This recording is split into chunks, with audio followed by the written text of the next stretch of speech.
Hello and welcome everyone. आज के इस वीडियो लेक्चर में हम डिस्कस करेंगे सोयाबीन की डिजीज़ेस के बारे में। वही सिलेबस के अकॉर्डिंग हमें दो इंपॉर्टेंट डिजीज़ेस के ऊपर फोकस करना है, that is Rhizoctonia blight and bacterial pustule disease of soybean. सबसे पहले तो हम इसके कॉजल ऑर्गेनिज्म के बारे में पढ़ लेते हैं। सबसे पहला है राइजोक्टोनिया ब्लाइट। देखो, राइजोक्टोनिया ब्लाइट ऑफ सोयाबीन को काफ़ी अलग अलग नामों से जाना जाता है, लाइक वेब ब्लाइट हो गया, टिप ब्लाइट हो गया, रूट रोट हो गया। तो आपको किसी भी अनोदर नेम से पूछा जाए सोयाबीन की इस डिजीज़ को, तो आपको ध्यान में रखना है कि इसके काफ़ी अनोदर नेम्स हैं। अब नेम ही इंडिकेट कर रहा है कि राइजोक्टोनिया ब्लाइट मतलब राइजोक्टोनिया फंगस के कारण कोज होगी, तो इसका कॉजल ऑर्गेनिज्म है राइजोक्टोनिया सोलैनी।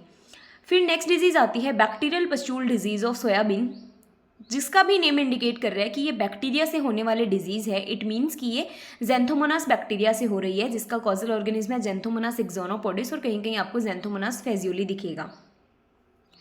अब हम सबसे पहले डिजीज के बारे में डिस्कस करते हैं, दैट इज राइजोक्टोनिया ब्लाइट।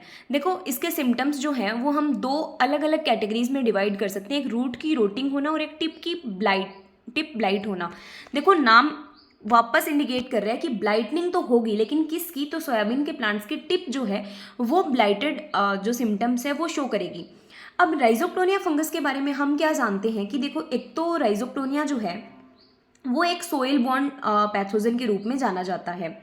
दूसरा, इसकी जो डोरमेंट स्ट्रक्चर होती है, या फिर हम बोलते हैं कि जो प्राइमरी सोर्स ऑफ इनोकुलम होते हैं वो होते हैं स्क्लेरोशिया, जो कि सोइल में अनफेवरेबल कंडीशंस को ओवरकम कर जाते हैं।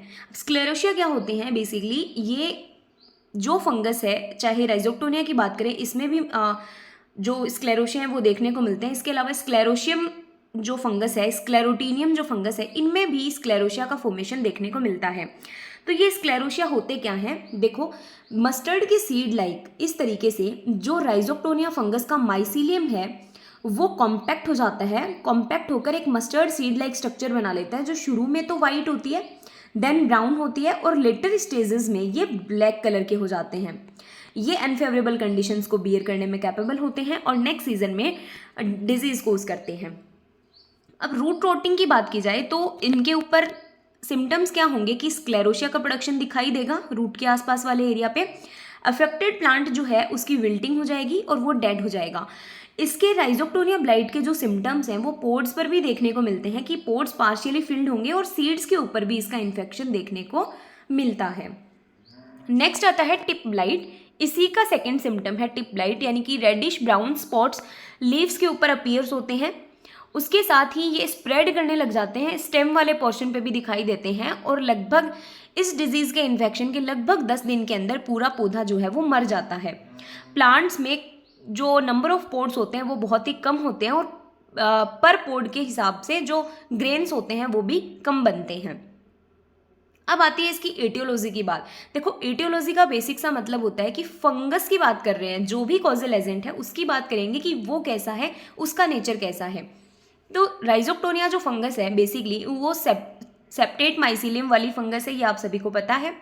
इसके अलावा ये एक लार्ज नंबर्स में स्क्लेरोशिया को प्रोड्यूस करता है। यहाँ पर आप देख सकते हैं ये जो ब्लैक कलर की आपको डॉट लाइक स्ट्रक्चर्स दिख रही हैं यहाँ पर, ये सारी ये यहाँ पर स्क्लेरोशिया हैं, जो कि इनिशियली वाइट कलर की होती हैं, फिर ब्राउन कलर में चेंज हो जाती हैं, एंड देन लास्ट में ब्लैक कलर में चेंज हो जाती हैं। दूसरा, जब हम माइक्रोस्कोप में इसके माइसीलियम की स्ट्रक्चर को स्टडी करते हैं तो हम पाते हैं कि ब्रांचिंग जो है इसके माइसीलियम की वो राइट एंगल पे होती है, यानी कि 90 डिग्री पे, जो कि आप यहाँ पर इसकी माइक्रोस्कोपिक इमेज में देख सकते हैं। मैनेजमेंट की बात की जाए तो देखो, सबसे पहला मैनेजमेंट तो क्या होगा, हमने क्या बोला कि स्क्लेरोशिया के कारण इसका लाइफ साइकिल ज़्यादा चलता है, और स्क्लेरोशिया जो है वो सोइल में काफ़ी लंबे समय तक सर्वाइव कर सकते हैं। तो हम कल्चरल प्रैक्टिसेस में सबसे पहले तो डीप प्लोइंग को अडोप्ट करेंगे। सेकेंड, क्रॉप रोटेशन को अडोप्ट करेंगे। उसके अलावा कल्चरल प्रैक्टिसेस में हम लाइक डेंस प्लांटिंग को अवॉइड कर सकते हैं, जो भी इन्फेक्टेड स्टबल्स हैं उनको डिस्ट्रॉय कर सकते हैं, उनको कलेक्ट कर सकते हैं, उनको बर्न कर सकते हैं। और केमिकल ट्रीटमेंट की बात की जाए तो सीड ट्रीटमेंट यहाँ पर सबसे सूटेबल रहेगा। थायरम प्लस कार्बनडाजिम के 2:1 में 3 ग्राम ऑफ पर केजी सीड के हिसाब से सीड ट्रीटमेंट करना। नेक्स्ट हमारी डिजीज आती है bacterial pustule disease of soybean. Bacterial pustule disease bacteria Xanthomonas के कारण कोज होती है।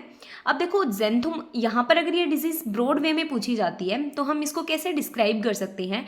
जो ज़ैंथोमोनास बैक्टीरिया है उसके कुछ कॉमन से कैरेक्टरिस्टिक्स हैं, एक तो ये रोड शेप का बैक्टीरिया होता है, एक ये जो पर्टिकुलरली बैक्टीरिया है सिंगल पोलर फ्लैजिलम रखता है, single polar flagellum. It means ये हुआ कि जो पर्टिकुलर ये बैक्टीरिया है इसमें होगा क्या कि जैसे सपोज कि ये बैक्टीरिया की सरफेस है, इसके सिर्फ ओनली एक साइड पर एक फ्लैजिला प्रेजेंट होगा, और ये फ्लैजिला करता क्या है, बैक्टीरिया के मूवमेंट के लिए फ्लैजिला रेस्पॉन्सिबल होता है। इसे सिंगल पोलर फ्लैजिलम ही क्यों कहा, क्योंकि फ्लैजिला के अरेंजमेंट के बेसिस पर बैक्टीरिया को अलग अलग कैटेगरीज में क्लासीफाई किया जाता है, लाइक मोनोट्राइकस, यूट्राइकस, एट्राइकस, सिंगल पोलर फ्लैजिलम। तो इन्हीं में एक कैटेगरी आती है सिंगल पोलर फ्लैजिलम, यानी कि सिर्फ एक एंड पर एक फ्लैजिला प्रेजेंट है। यानी कि जो ज़ैंथोमोनास बैक्टीरिया है वो रोड शेप का बैक्टीरिया है, ग्राम नेगेटिव बैक्टीरिया है, सिंगल पोलर फ्लैजिलम बैक्टीरिया है। तो ये आप इसकी इटियोलॉजी के अंदर कंसिडर कर सकते हैं। सिम्टम्स की बात करें तो देखो, जो भी बैक्टीरियल डिजीज होगी उसका एक major common symptom, initiation symptom हम जिसे बोल सकते हैं, वो होता है कि वाटर शॉक लीजन्स जो हैं वो अपीयर होंगे प्लांट की सरफेस पर। यानी कि जो लीफ सरफेस है वहाँ पर वाटर शॉक लीजन्स जो हैं वो अपीयर होंगे। उसके बाद में स्मॉल येलोइश ग्रीन स्पॉट्स बनते हैं जिनका रेडिश ब्राउन सेंटर होगा लीफ की अपर सरफेस के ऊपर।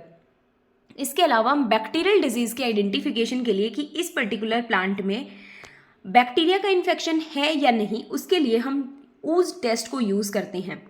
ऊज बेसिकली हम बैक्टीरिया की कॉलोनीज़ को नाम देते हैं कि बैक्टीरिया कॉलोनीज़ के फॉर्म में प्रेजेंट होता है, राइट। तो इस बैक्टीरियल कॉलोनी को हम ऊज टर्म देते हैं, और ऊज टेस्ट किया जाता है जिसमें एक ट्रांसपेरेंट वाटर का ग्लास लेकर जो भी इन्फेक्टेड पोर्शन है उसको इसके अंदर डिप करवाया जाएगा। तो अगर क्लाउडी अपीयरेंस ये दे रहा है, लाइक बहुत धुंधला सा अगर पानी हो जा रहा है, वाइटिश क्लाउडी अपीयरेंस दे रहा है, इट मीन्स कि यहाँ पर बैक्टीरिया का इन्फेक्शन है। अगर हम मैनेजमेंट की बात करें बैक्टीरियल पस्टूल डिजीज़ की, तो इसके लिए हम क्या कर सकते हैं। देखो, बैक्टीरिया के मैनेजमेंट के लिए कल्चरल प्रैक्टिसेस के अलावा हम कर सकते हैं कि एंटीबायोटिक्स को यूज़ करेंगे। जैसे फंगल डिजीज़ के अगेंस्ट हम फंजीसाइड्स को यूज़ करते हैं, उसी तरीके से बैक्टीरियल डिजीज़ के अगेंस्ट हम एंटीबायोटिक्स जैसे कि स्ट्रेप्टोसाइक्लिन वगैरह को यूज़ कर सकते हैं। इसके अलावा आप याद रख सकते हैं कि इस पर्टिकुलर डिजीज़ के लिए हम रेजिस्टेंट वेराइटीज़ ग्रो कर सकते हैं, जिसका एग्जाम्पल है अलंकार, ये आप याद रख सकते हैं। वैसे तो मेजर डिजीजेज में ये क्वेश्चन पूछे नहीं जाते हैं, लेकिन अगर बात आती है सिर्फ पर्टिकुलरली सोयाबीन की डिजीजेज की, तब ये ज़्यादा इंपॉर्टेंस रखते हैं। लेकिन अगर सिलेबस के अकॉर्डिंग हम इंपॉर्टेंस की बात देखें तो ये डिजीजेज जैसा कि जो भी अपनी राइस की डिजीजेज हैं उनके कंपैरिजन में थोड़ी सी लिटिल बिट थोड़ा स्मॉल आप इनको इम्पॉर्टेंस दे सकते हैं। बाकी याद क्या रखना है, एक रिवीजन पॉइंट ऑफ व्यू से एक बार देख लेते हैं। राइजोक्टोनिया ब्लाइट राइजोक्टोनिया सुलैनी फंगस से होती है, बैक्टीरियल पस्टूल ज़ैंथोमोनास बैक्टीरिया से होता है। राइजोक्टोनिया ब्लाइट को अलग अलग नामों जैसे वेब ब्लाइट, रूट रोट या टिप ब्लाइट के नाम से भी जाना जाता है। इसका कॉमन सा सिम्टम है एक तो कि जो अफेक्टेड प्लांट होगा उसकी विल्टिंग हो जाएगी, वो डेड हो जाएगा, और स्क्लेरोशिया दिखेंगे। स्क्लेरोशिया कॉम्पैक्ट मास ऑफ माइसीलियम होता है जो कि एक हार्ड मस्टर्ड के सीड के लाइक अपीयरेंस देता है।